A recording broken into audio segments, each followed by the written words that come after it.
Hello ನಮಸ್ತೆ, welcome back to our channel. ನನ್ನ ಹೆಸರು ರುಕ್ಮಿಣಿ ಅಂತ. ನಾನು ಬೆಂಗಳೂರಿಂದ ವಿಡಿಯೋ ಮಾಡ್ತಾ ಇದ್ದೀನಿ. ಬೆಂಗಳೂರಿಂದನೇ ಮಾತಾಡ್ತಾ ಇದ್ದೀನಿ.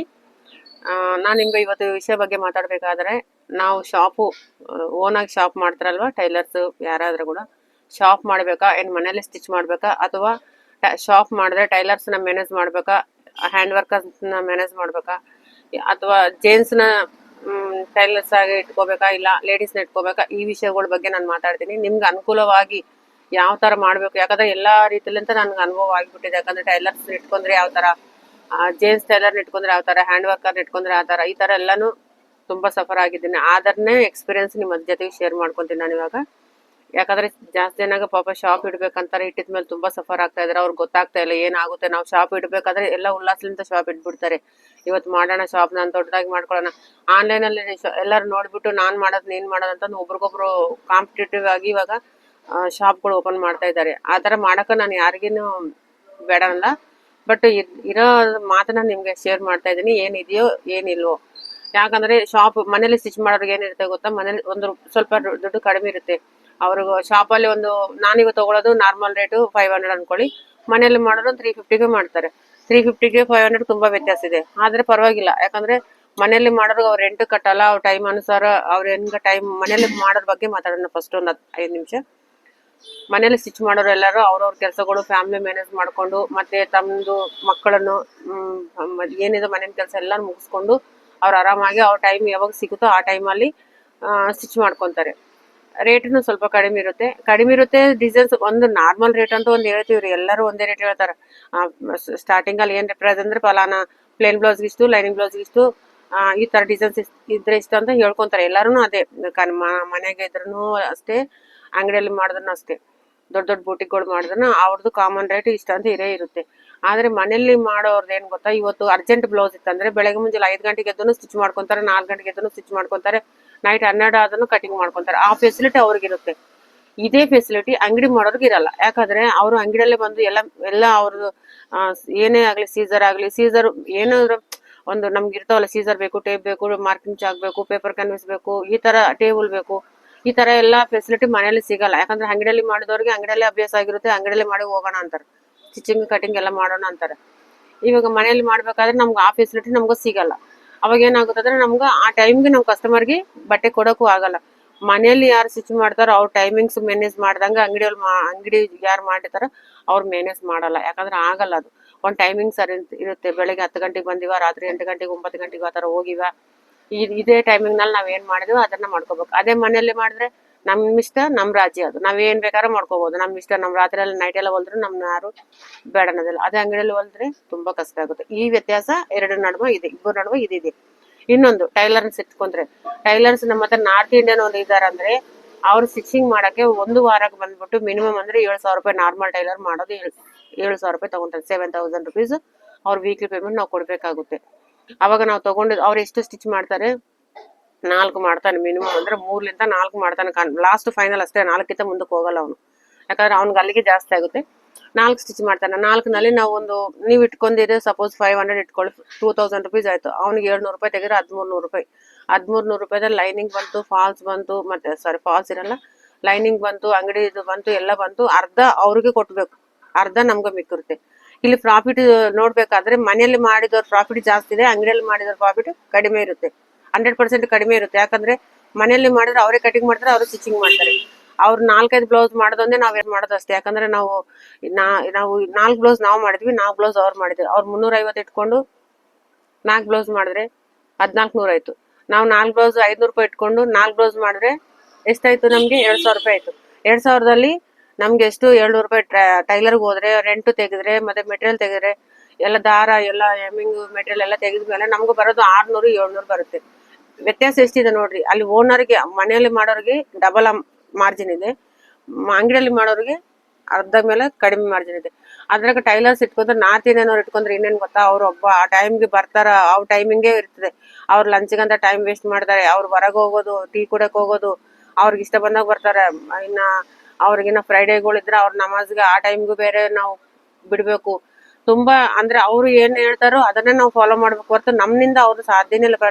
ನಾವು ಓನರ್ ಆದ್ರೂ ಅವರೇ ಓನರ್ ಆಗಿರ್ತಾರೆ, ನಾವೇ ವರ್ಕರ್. ಈ ತರ ಜೇಂಟ್ಸ್ ಟೈಲರ್ 100% ಈ ಟೈಲರ್ ಶಾಪ್ ಯಾರು ಇಟ್ಟರು ಅವ್ರ ಹತ್ರ ಯಾರು ಜೆಂಟ್ಸ್ ಟೈಲರ್ಸ್ ವರ್ಕ್ ಮಾಡ್ತಾ ಇದಾರೋ ನಾರ್ತ್ ಇಂಡಿಯನ್ಸ್ ಅವ್ರಿಗೆಲ್ಲರಿಗೂ ಈ ವಿಷಯ ಅರ್ಥ ಆಗೇ ಇರುತ್ತೆ. 100% ಅವ್ರು ತುಂಬಾನೇ 10 ಜನದಲ್ಲಿ ಒಬ್ಬರಿಬ್ಬರು ಒಳ್ಳೆಯವರಿದ್ದಾರೆ, ಇಲ್ಲ ಅಂತ ಹೇಳಲ್ಲ ನಾನು, ಎಲ್ಲರೂ ಕೆಟ್ಟರು ಅಂತ ಹೇಳಲ್ಲ. ಬಟ್ ಆ ತರ ಮಿನಿಮಮ್ ಅವರು ಹಿಡ್ದಿದೆ ಕನ್ಫರ್ಮ್.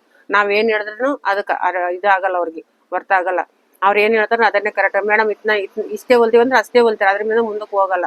ಇನ್ನ ಹ್ಯಾಂಡ್ ವರ್ಕರ್ ಆದ್ರೆ ಹ್ಯಾಂಡ್ ವರ್ಕರ್ ಅವರು ನಾವು ತಗೊಂಡಿರೋದು ಒಂದು ಹ್ಯಾಂಡ್ ವರ್ಕರ್ಗೆ ಮೇನ್ ನಾವು ಮುಂದೆ ಕೂಡ್ಸ್ಕೊಂಡು ಮೆಟೀರಿಯಲ್ ಕೊಟ್ಟು ಅಮೌಂಟ್ ಕೊಟ್ಟು ಎಲ್ಲ ಕೊಟ್ಬಿಟ್ಟು ಅವ್ನ ಕೈಯಲ್ಲ ಮಾಡಿಸ್ತೀವಲ್ರಿ. ಅವ್ನು ಮಾಡಿದ್ರೆ 1-2 ದಿನಕ್ಕೆ 3 ದಿನಕ್ಕೆ ಒಂದು ಬ್ಲೌಸ್ ಮಾಡಿದ್ರೆ ಕೂಡ ಅದ್ರಲ್ಲಿ ಪ್ರಾಫಿಟ್ ನಮ್ಗೆ ಎಷ್ಟು ಸಿಗುತ್ತೆ? ಒಂದು 500, 600, 700 ಕತೆ ಜಾಸ್ತಿ ಮುಂದಕ್ಕೆ ಹೋಗಲ್ಲ.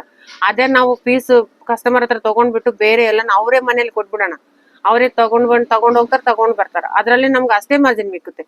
ಅವ್ನ್ ಮುಂದೆ ಇಟ್ಕೊಂಡು ಅವನಿಂದ ಬಿದ್ದು ನಾವು ಮಾಡ್ಸೋದಕ್ಕಿಂತ ಕೂಡ ಅಂದ್ರೆ ಇದ್ರಲ್ಲಿನೂ ಅಂದ್ರೆ ಮುಂದೆ ಕುಂತು ಮಾಡ್ಸಿರೋದು ವರ್ಕ್ ನೀಟಾಗಿ ಬರುತ್ತೆ, ಫಿನಿಶಿಂಗ್ ಚೆನ್ನಾಗಿರುತ್ತೆ, ನಾವು ಇಷ್ಟ ಬಂದಂಗೆ ಮಾಡಿಸ್ಬೋದು. ಇದು ಫೆಸಿಲಿಟಿ ಇದೆ. ಬಟ್ ಅವ್ರನ್ನ ಇಟ್ಕೊಂಡು ಅವ್ರನ್ನ ನೋಡಿ ಅದು ಒಂಥರ ಟಾರ್ಚರ್ ಆಗಿಬಿಡುತ್ತೆ. ಒಂದು ಟೈಮ್ಗೆ ಕರೆಕ್ಟಾಗಿ ಮಾಡಲ್ಲ. ಅವರು ಓದೋಗೆ ಒಂದೊಂದ್ಸರ್ತಿ ವರ್ಕ್ ನಾವು ಬುಕ್ ಮಾಡ್ಕೊಂಡಿರ್ತೀವ, ಅವರು ಆ ಟೈಮ್ಗೆ ರಜೆ ಹಾಕ್ಬಿಡ್ತಾರೆ, ಇಲ್ಲ ಊರಿಗೆ ಹೋಗ್ತಾರೆ, ಅರ್ಜೆಂಟ್ ಕೆಲ್ಸ ಅಂತಾರೆ, ಇಲ್ಲ ಹೇಳಾರ್ದಂಗೆ ಹೋಗ್ಬಿಡ್ತಾರೆ. ಈ ತರ ನಮ್ಗೆ ಕೊಡ್ತಾರೆ. ಅದೇ ನಾವು ಮನೇಲಿ ಪೀಸು ನಾವು ಬುಕಿಂಗ್ ಮಾಡ್ಕೊಂಡು ಅವ್ರಿಗೆ ಮನೇಲಿ ಕೊಟ್ಬಿಟ್ರೆ ಅವ್ರ ರೆಸ್ಪಾನ್ಸಿಬಿಲಿಟಿ ಇರುತ್ತೆ. ಅವ್ರು ಕಂಪಲ್ಸರಿ ಕೊಟ್ಟೆ ಹೋಗ್ಬೇಕು. ಅಂದ್ರೆ ಒಳ್ಳೆಯವ್ರನ್ನ ಸೆಲೆಕ್ಟ್ ಮಾಡ್ಕೋಬೇಕು. ಆದ್ರೆ ಎಲ್ಲರನ್ನ ಮನೆಗೆ ಕೊಟ್ಬಿಟ್ರೆ ಅವ್ರ ಬಟ್ಟೆಗಳು ಎತ್ಕೊಂಡು ಓಡೋಗೋರ್ನು ಇದಾರೆ. ಆ ತರ ಕೂಡ ಆಗಿದೆ. ಸೊ ಇದರಲ್ಲೂ ಆಲೋಚನೆ ಮಾಡಿ ಬಿಸ್ನೆಸ್ ಮಾಡ್ಬೇಕು. ಇದೆಲ್ಲ ಯಾಕಂದ್ರೆ ಈ ಟೈಲರ್ಗೆ ಇದ್ದಷ್ಟು ಕಷ್ಟ ಮತ್ತೆ ಯಾರಿಗಿಲ್ಲ ನನ್ಗೆ ಗೊತ್ತಿದ್ದಲ್ಲ. ಯಾಕಂದ್ರೆ ಟೈಲರ್ ಇಷ್ಟ ಬಂದಾಗ ಬಂದು ಸ್ಟಿಚಿಂಗ್ ಮಾಡೋದು ಇವೆಲ್ಲ ಕಷ್ಟಗಳು ಮನೇಲಿರೋರ್ಗಿಲ್ಲ ರೀ, ಮನೇಲಿ ಸ್ಟಿಚ್ ಮಾಡೋರ್ಗಿಲ್ಲ. ಯಾಕಂದ್ರೆ ಅವ್ರು ಸ್ವಂತ ಸ್ಟಿಚ್ ಮಾಡ್ಕೊಂಡು, ಇಲ್ಲ ಅವ್ರ ಯಾರನ್ನ ಒಂದ್ 2-3 ಲೇಡೀಸ್ ಇಟ್ಕೊಂಡು ಪ್ರಿಪೇರ್ ಮಾಡ್ತಾರೆ, ಮನೇಲಿ ಸ್ಟಿಚ್ ಮಾಡ್ತಾರೆ. ಅವ್ರಿಗಿಷ್ಟು ಪ್ರಾಬ್ಲಮ್ ಆಗಲ್ಲ.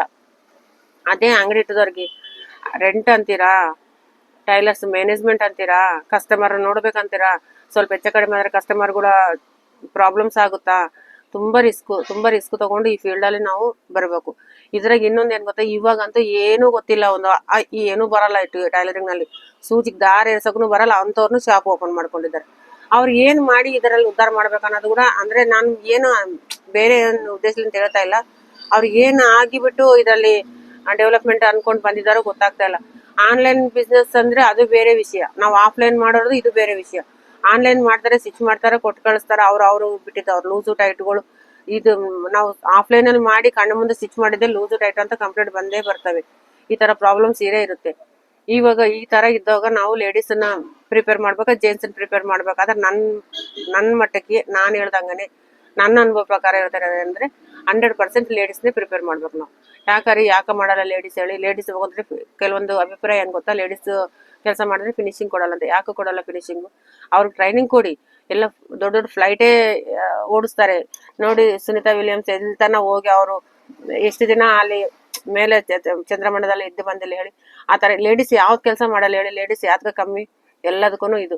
ಆದ್ರೆ ನಿಮ್ಗೆ ಲೇಡೀಸ್ ಬರ್ಬೇಕಾದ್ರೆ ನೀವು ಫಸ್ಟ್ ಒಂದು ಫ್ರೀ ಆಗಿ ಕೋಚಿಂಗ್ ಕೊಡಿ. ಲೇಡೀಸ್ಗೆ ಫ್ರೀ ಆಗಿ ಕೋಚಿಂಗ್ ಸೆಂಟರ್ ಓಪನ್ ಮಾಡ್ಕೊಂಡು ಫ್ರೀ ಆಗಿ ಕೋಚಿಂಗ್ ಕೊಡಿ. ಯಾಕಂದ್ರೆ ಹೇಳ್ಬಿಡಿ, ನಾನು ನಿಮ್ಗೆ ಫ್ರೀ ಆಗಿ ಹೇಳ್ಕೊಡ್ತೀನಿ, ನೀವು ಬಂದ್ಬಿಟ್ಟು ನನ್ನ ಹತ್ರ ಕಲ್ಕೊಳ್ಳಿ. ಅವ್ರು ಕಲ್ತ ಮೇಲೆ ಏನ್ ಮಾಡ್ತಾರೆ, ಸ್ವಲ್ಪ ದಿನ ನಿಮ್ಮ ಹತ್ರ ವರ್ಕ್ ಮಾಡೇ ಮಾಡ್ತಾರಲ್ರಿ. ಸ್ವಲ್ಪ ದಿನ ಮಾಡಿದ್ಮೇಲೆ ಅವ್ರಿಗೆ ಪರ್ಫೆಕ್ಟ್ ಆಗತ್ತಾ, ನಿಮ್ಮ ಹತ್ರ ಮಾಡೇ ಮಾಡ್ತಾರೆ. ಆ ತರ ಟ್ರೈನಿಂಗ್ ಒಂದು ರೊಟೇಷನ್ ಅನ್ನೋದು ಆಗ್ತಾ ಇರುತ್ತೆ.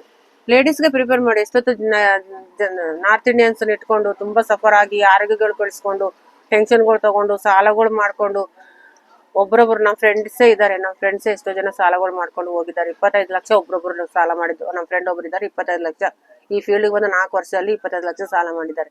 ಯಾಕಂದ್ರೆ ಏನಕ್ಕೆ ಮಾಡಿದ್ದಾರೆ ಸಾಲ ಅಂದ್ರೆ ರೆಂಟ್ಗೆ ಮತ್ತೆ ಟೈಲರ್ಗೆ, ಇವೆರಡೇ ಅವ್ರು ಮ್ಯಾನೇಜ್ ಮಾಡಿದ್ದು. ಅವ್ರ ಮನೆಗಂತೂ 1 ರೂಪಾಯಿ ತಗೊಂಡು ಹೋಗಿಲ್ಲ ಇದುವರೆಗೆ. ಏನೂ ಬರಲ್ಲ. ಅವ್ರು ಮ್ಯಾನೇಜ್ ಮಾಡಿ ಅವ್ರ ಟೈಲರ್ ಏನ್ ಹೇಳ್ತಾರೆ ಅದನ್ನೇ ಮಾಡ್ತಾರೆ. 1 ಮೀಟರ್ ಲೈನಿಂಗ್ ಕಟಿಂಗ್ ಆಗೋ ಬ್ಲೌಸ್ಗೆ 1.5 ಮೀಟರ್ ಯೂಸ್ ಮಾಡ್ಕೊಂತಾರೆ. ಇಷ್ಟು ಪೇಪರ್ ಕ್ಯಾನ್ವಸ್ ವೇಸ್ಟ್ ಮಾಡ್ತಾರೆ. ದಾರಗಳಂತೂ ಬಾಬಿನ್ಕಿದ್ದು ದಾರ ಎಲ್ಲ ಕಿತ್ತು ಬಿಸಾಕುತ್ತಾರೆ ಹೊರತು ದಾರದ ಸುತ್ತಿ ಅಲ್ಲಿ ಇಡಲ್ಲ. ಈಗ ಲೇಡೀಸ್ ಆದ್ರೆ ಪ್ರಾಪರ್ ಆಗಿ ಮಿಕ್ಕಿದ ದಾರ ಬಾಬಿನ್ಗೆ ಈ ತರ ಬಾಬಿನ್ಗಳು ಇರ್ತಾವಲ್ಲ, ಇದಕ್ಕೆ ಮತ್ತೆ ಹಿಂಗ ಉಲ್ಟಾ ಸುತ್ತಾರೆ. ಇದಕ್ಕೆ ಸುತ್ತಿ ಅದೇ ಸುತ್ತಿದ ದಾರ ಹೆಮ್ಮಿಂಗ್ ಆಗುತ್ತೆ, ಫಾಲ್ಗೆ ನಮ್ಗೆ ಸ್ಟಿಚಿಂಗ್ ಆಗುತ್ತೆ, ಯೂಸ್ ಆಗುತ್ತೆ. ಒಂದು ಥ್ರೆಡ್ ನಾವು ತಗೋಬೇಕಾದ್ರೆ 7 rupees ಇದೆ ಇವಾಗ. ಆ ತರ ಲೆಕ್ಕ ಮಾಡಿದ್ರೆ ನಮ್ಗೆಲ್ಲಾನು ಲಾಸೇ ಅಲ್ರಿ. ಅವ್ರ ಏನ್ ಮಾಡ್ತಾರ, ಬಾಬಿನ್ಗಿದ್ದೆಲ್ಲ ಹಿಂಗ ಕಿತ್ತು ಬಿಸಾಕ್ಬಿಡ್ತಾರೆ ಅಷ್ಟೇ. ಹೌದಲ್ಲ? ಅದೆಲ್ಲ ಮೇಡಮ್ ಬಿಟ್ಟಿರೋದು. ಮೇಡಮ್ ಕೂಡ ಒಂದು ಮನುಷ್ಯಳೆ ಅಲ್ವಾ? ಯಾವ ಮೇಡಮ್ ಆಗ್ಲಿ, ನಾನಾಗ್ಲಿ, ನನ್ನ ಜೊತೆಗೆ ಯಾರೇ ವರ್ಕ್ ಮಾಡೋರು ಎಲ್ಲರೂ ಮನುಷ್ಯರ ತಾನೆ. ಅವ್ರೆಲ್ಲರಿಗೂ ಪ್ರಾಬ್ಲಮ್ಸ್ ಇರುತ್ತಲ್ವಾ? ಇದೆಲ್ಲಾನು ಆಲೋಚನೆ ಮಾಡ್ಬೇಕು. ಆಲೋಚನೆ ಮಾಡ್ಬಿಟ್ಟು ನನ್ನ ಉದ್ದೇಶ ಮಾತ್ರ, ಯಾರೇ ನೀವು ಟೈಲರ್ಸ್ ಬೆಂಗಳೂರಲ್ಲೇ ಮಾಡ್ಲಿ ಅಥವಾ ಎಲ್ಲನ್ನ ಮಾಡ್ರಿ, ನಾನು ನಿಮ್ಗೆ ಇನ್ನು ಮುಂದೆ ಕೂಡ ನಂಬರ್ ಕೊಡ್ತೀನಿ, ಮೊಬೈಲ್ ನಂಬರ್ ಒಂದು ನಾನು ಪರ್ಸನಲ್ ನಂಬರ್ ಕೊಡ್ತೀನಿ. ಅಂದರೆ ನನಗೆ ಇದು ನನ್ನ ಓನ್ಲಿ ಬಿಸ್ನೆಸ್ ಪರ್ಪಸ್ಸೇ ಒಂದು ನಂಬರ್ ಕೊಡ್ತೀನಿ. ನಿಮ್ಗೆ ಡೌಟ್ಸ್ ಇದ್ರೆ ಕಾಲ್ ಮಾಡಿ. ಯಾಕಂದರೆ ಎಷ್ಟೋ ಜನ ತುಂಬ ಹೆಣ್ಮಕ್ಳು ಬೆಂಗಳೂರಲ್ಲೇ ತುಂಬ ಇದ್ದಾರೆ, ತುಂಬ ಸಫರ್ ಆಗ್ತಾ ಇದ್ದಾರೆ. ಈ ಥರ ಟೈಲರ್ಸ್ ಇಟ್ಕೋಬೇಕು, ಅವ್ರಿಗೆ ಹೇಳ್ದಂಗೆ ಕೇಳಬೇಕು. ಪಾಪ ಇವ್ರಿಗೆ ಏನು ಗೊತ್ತಿರಲಾರ್ದವ್ರು ಆ ಅಂಗಡಿ ಹಾಕ್ಬಿಡ್ತಾರ. ಹಾಕಿದ ಮೇಲೆ ಅಂಗಡಿ ಅಡ್ವಾನ್ಸ್ಗಳು ಅಂತೀರಾ, ರೆಂಟ್ ಅಂತೀರಾ, ಇವ್ರಿಗೆ ಬರಕ್ಕೆ ಹೋಗಕ್ಕೆ ಚಾರ್ಜ್ಗಳು ಅಂತೀರಾ. ಇವ್ರು ಒಂದ್ ವೇಳೆ ಅಲ್ಲಿ ಎಲ್ಲಿ ಕಲ್ಕತ್ತಾನಲ್ಲಿ ಇರ್ತಾರೆ, ಅವ್ರಿಗೆ ಬರಕ್ಕೆ ಟಿಕೆಟ್ ತೆಗಿಸ್ಬೇಕು, ಅವ್ರು ಇರೋಕೆ ವ್ಯವಸ್ಥೆ ಮಾಡ್ಬೇಕು, ಅವ್ರು ಊಟ ಕೊಡ್ಬೇಕು, ಟೈಮ್ ಬಂದ್ರೆ ಅವ್ರ ಸಾಮಾನುಗಳು ಇಸ್ಕೊಡ್ಬೇಕು. ಯಾಕರಿಯಪ್ಪ ಇವೆಲ್ಲ ರಿಸ್ಕ್ ಬೇಕಾ ನಮ್ಗೆ? ನಾನಂತ ನಿಮ್ಗೆ ಈ ಫೀಲ್ಡ್ಗೆ ಬರ್ಬೇಕಾದ್ರೆ ನಿಮ್ಗೆ ಇದ್ರಲ್ಲಿ ಕನ್ಫರ್ಮ್ 100% ಗೊತ್ತು ಇರ್ಬೇಕು ಕೆಲಸ. ಆವಾಗಾದ್ರೆ ಬನ್ರಿ ಫೀಲ್ಡ್ಗೆ, ಇಲ್ಲಾಂದ್ರೆ ಬರಕ್ಕೆ ಹೋಗ್ಬಾರ್ದು. ಇದ್ರ ಬಿಟ್ಟು ಬೇರೆ ಬಿಸ್ನೆಸ್ ಮಾಡ್ಕೊಳ್ಳಿ. ತುಂಬಾ ಬಿಸ್ನೆಸ್ಗಳಿದೆ ಪ್ರಪಂಚನಾಗ, ಎಷ್ಟು ಬಿಸ್ನೆಸ್ಗಳಿದೆ ಗೊತ್ತಾ ದೇಶದಾಗ. ದಿನ ಏನ್ ಇನ್ವೆಸ್ಟ್ಮೆಂಟ್ ಮಾಡ್ಲಾರ್ದ ಬಿಸ್ನೆಸ್ಗಳು ತುಂಬಾ ಇದಾವೆ. ಮಾಡ್ಬೇಕು ಮನ್ಸಷ್ಟೇ. ನಾವು ಮನ್ಸು ಮಾಡಿ ಮಾಡಿದ್ರೆ ಒಂದು ಅಂದ್ರೆ ಕೆಲಸ ರೋಡ್ ಮೇಲೆ ಮಾಡೋರು. ಒಂದ್ ಹೆಣ್ಮಗಳು ನಾನು ಮೊನ್ನೆ ಚಿಕ್ಕಪೇಟೆ ಹೋದ ನೋಡಿದಾರೆ. ಒಂದ್ ಹೆಣ್ಮಗಳು ಟೀ ಕಾಫಿ ಮಾಡ್ತಾ ಇದ್ದಾಳೆ. ಎಷ್ಟು ದಿನ 100 ಟೀ ಮಾಡಿದ್ರೆ ಅಷ್ಟು ಪ್ರಾಫಿಟ್ ಆಯ್ತು ಅವ್ರಿಗೆ. ನಾವು ಒಂದು ಬ್ಲೌಸ್ ಹೊಲ್ತೀವಿ, ಅವ್ರು ನಮ್ದಷ್ಟೇ ಸಂಪಾದನೆ, ಅವ್ರದಷ್ಟೇ ಸಂಪಾದನೆ ಆಗುತ್ತೆ. ಸ್ವಂತ ಬಿಸ್ನೆಸ್ ಮಾಡ್ಬೇಕಂತ ಆಲೋಚನೆ ಇದ್ರೆ ಮಾಡ್ರಿ. ಬಟ್ ಟೈಲರಿಂಗ್ ಫೀಲ್ಡ್ ಅಲ್ಲಿ ಯಾವ್ದೋ ವಿಡಿಯೋಗಳು ನೋಡ್ಬಿಟ್ಟು ಯಾವ್ದೋ ಇದಾಗ್ಬಿಟ್ಟು ಇಂಪ್ರೆಸ್ ಆಗ್ಬಿಟ್ಟು ಅಂಗಡಿಗಳು ಓಪನ್ ಮಾಡ್ಕೊಂಡು ಲಾಸ್ ಆಗಕ್ ಹೋಗ್ಬೇಡ್ರಿ. ಯಾಕಂದ್ರೆ ನಾವು ಲಾಸ್ ಆದ್ಮೇಲೆ ನಮ್ಗೆ ಯಾರು ಹೆಲ್ಪ್ ಮಾಡಕ್ಕೂ ಬರಲ್ಲ, ನಾವೇ ಲಾಸ್ ಆಗ್ಬೇಕಷ್ಟೇ.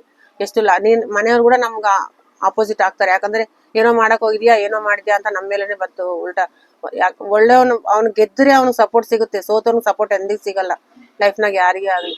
ಅದಕ್ಕೆ ನಾನು ಹೇಳ್ತಾ ಇದ್ದೆ, ನಿಮ್ಗೆ ಟೈಲರಿಂಗ್ ಬಗ್ಗೆ ಗೊತ್ತಿದ್ದ, ಮೆಜರ್ಮೆಂಟ್ ತಗೊಳಕ್ ಬರುತ್ತಾ, ಕಸ್ಟಮರ್ ಅಟೆಂಡ್ ಮಾಡಕ್ ಬರುತ್ತಾ, ನಿಮ್ಗೆ ಸ್ಟಿಚಿಂಗ್ ಬರುತ್ತಾ, ಫಸ್ಟ್ ಆಫ್ ಆಲ್ ಸ್ಟಿಚಿಂಗ್ ಹೆಮ್ಮಿಂಗು ಮಾಡಕ್ ಬರಲ್ಲ, ಆ ತರ ಬಂದ್ಬಿಟ್ಟು ಏನ್ ಮಾಡ್ತೀರಾ ಈ ಫೀಲ್ಡ್ ಅಲ್ಲಿ ಹೇಳಿ ನೀವು? ನಾನು ಏನು ತಪ್ಪು ತಿಳ್ಕೊಬಾರ್ರಿ, ನಾನು ಅನುಭವದಿಂದ ನಾನು ಹೇಳ್ತಾ ಇದ್ದೀನಿ.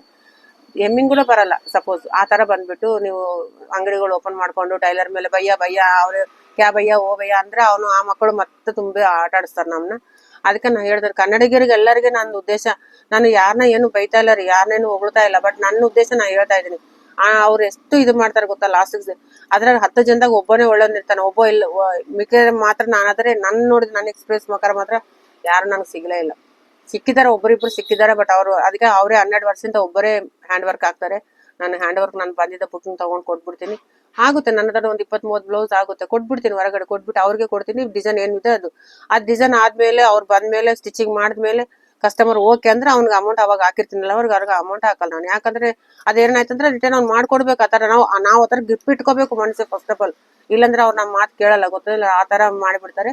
ಸೊ ನಿಮ್ಗೆ ಬಿಸ್ನೆಸ್ ಹಾಕೋರು ಯಾರೇ ಆದ್ರೆ ನಂದೊಂದು ರಿಕ್ವೆಸ್ಟ್, ನೀವು ಈ ಫೀಲ್ಡ್ ಅಲ್ಲಿ ಅನುಭವ ಇತ್ತು, ನಿಮ್ಗೆ ಇದ್ರ ಬಗ್ಗೆ ಗೊತ್ತಿತ್ತು, ನನ್ಗೆಲ್ಲ ಗೊತ್ತಿದ್ದಪ್ಪ, ನಾನು ಮಾಡ್ಕೊಂಡು ಅವ್ರು ಬಂದಿಲ್ಲ ನೋಡ್ರಿ. ಇವಾಗ ನಾನು ಬ್ಲೌಸ್ ಸ್ಟಿಚ್ ಮಾಡ್ತಾ ಇದ್ದೀನಿ ನೋಡ್ರಿ. ಈಗ ಒಂದು ಬ್ಯಾಕ್ ಪಾರ್ಟ್ ಮಾಡಿದೀನಿ, ಈಗ ನೋಡ್ರಿ ಲೈನಿಂಗ್ ಅಟ್ಯಾಚ್ ಮಾಡಿಟ್ಟಿದ್ದೀನಿ. ಇದು ಬ್ಯಾಕ್ ಪಾರ್ಟ್ನ ಆಗಿದೆ. ಇನ್ನು ಮುಂದೆ ಫಸ್ಟ್ ಬೆಳಗ್ಗೆ ಬಂದು ನೋಡ್ರಿ, ಇದು ಒಂದು ಬ್ಲೌಸ್ ಸ್ಟಿಚ್ ಮಾಡಿಟ್ಟಿದ್ದೀನಿ ಆಲ್ರೆಡಿ. ಈ ತರ ಯಾರು ಬಂದಿಲ್ಲ ಅಂದ್ರೆ ನಾವು ಈ ಸ್ಟಿಚಿಂಗ್ ಮಾಡ್ತಾ ನೋಡ್ರಿ. ಇದೇ ಥ್ರೆಡ್ ಹಾಕಿದ್ದೀನಿ ನೋಡ್ರಿ, ಇದು ಥ್ರೆಡ್ ಇದು ಮ್ಯಾಚಿಂಗ್. ಈಗ ಸ್ಟಿಚಿಂಗ್ ಮಾಡ್ತಾ ಇದ್ದೀನಿ. ಯಾಕಂದ್ರೆ ವಿಡಿಯೋ ಮಾಡ್ಬೇಕಾದ್ರೆ ನಾನು ಕಾಣಿಸ್ಬೇಕಂತ ಇದು ಸ್ಟಿಚಿಂಗ್ ಕಾಣಿಸ್ತಾ ಇಲ್ಲ. ಬಟ್ ಸ್ಟಿಚಿಂಗ್ ನಾನು ಯಾಕಂದ್ರೆ ಯಾರು ಬಂದಿಲ್ಲ ಅಂದ್ರೆ ನಾವು ಮಾಡ್ತೀವಿ ಅನ್ನೋ ಧೈರ್ಯ ನಮ್ಮ ಹತ್ರ ಇರ್ಬೇಕು. ಆವಾಗ ಈ ಫೀಲ್ಡ್ಗೆ ಬರ್ಬೇಕು. ಅಲ್ಲಿವರೆಗೂ ಬರಕ್ಕೆ ಹೋಗ್ಬೇಡ್ರಿ. ಬಂದಿಲ್ಲ ಟ್ರೈನಿಂಗ್ ಮಾಡಿ, 1 ತಿಂಗಳ 1 ವರ್ಷ 6 ತಿಂಗಳ ಯಾರ ಹತ್ರ ವರ್ಕ್ ಮಾಡಿ, ಟೈಲರ್ ಹತ್ರ ಹೋಗಿ ವರ್ಕ್ ಮಾಡಿ. ಅವ್ರು ಯಾವ ತರ ಬಿಹೇವಿಯರ್ ಮಾಡ್ತಾರೆ, ಅವ್ರು ಯಾವ ತರ ಸ್ಟಿಚಿಂಗ್ ಮಾಡ್ತಾರೆ, ಅದೆಲ್ಲ ನೋಡ್ಕೊಂಡು ಬಂದು ಆಮೇಲೆ ಶಾಪು ಅಥವಾ ಏನನ್ನ ಓಪನ್ ಮಾಡ್ಕೊರಿ. ಮನೆಗೆ ಮಾಡೋ ಹೆಣ್ಮಕ್ಳಿಗಾದ್ರೆ ಅವ್ರು ತುಂಬಾ ಹ್ಯಾಟ್ಸಪ್ ಅವ್ರಿಗೆ. ಯಾಕಂದ್ರೆ ಅವರೇ ಓನರು, ಅವರೇ ಮಂತ್ರಿ, ಅವರೇ ರಾಜ, ಅವರೇ ಎಲ್ಲಾನು.